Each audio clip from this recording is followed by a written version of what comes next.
বন্ধুরা, কেমন আছো? আমার নতুন একটি ব্লগে সবাইকে স্বাগত জানালাম। আজকের দিনটাতে কি কি কাজ করছি সবার সাথে শেয়ার করলাম। দেখো, ব্রেকফাস্টের জন্য পুরি করলাম। সিম্পল চানার ডাল বললাম, মশলা চানার ডাল করেছি। সানডে তো, যেহেতু ব্রেকফাস্টের জন্য পুরি আর চানার ডাল হয়েছে। দেখো, আমার চ্যানেলটা ভালো লাগলে লাইক অ্যান্ড সাবস্ক্রাইব করে দিও। এই পুরি চানা ডাল দিয়ে সবাইকে খাওয়া দিলাম। আর একটু তো চা খেতেই হবে, চা না খেলে তো হবে না। তারপর গাছের কিছু আম ছিল, আম কেটে নিলাম।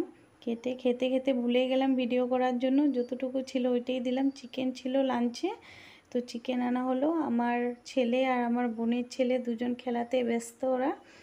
তো সানডে তো ওরা দুজন একসাথে খেলাধুলা করে আসছে, তো চিকেনের জোগাড় করলাম। লাঞ্চে চিকেন হবে সানডে, তার জন্য। তো চিকেনটা হচ্ছে, দেখে নাও। তারপর ওরা খেলাধুলা করছে, ওরা খেলাতে বিজি। দেখো, ভালো লাগলে লাইক অ্যান্ড সাবস্ক্রাইব করে দিও। আর আমাদের ভিউজ যাতে হয়ে যায়, যাতে আমাদের লাইক এন্ড সাবস্ক্রাইব করে দিবে আর ঘন্টিও দাবাই দিবে।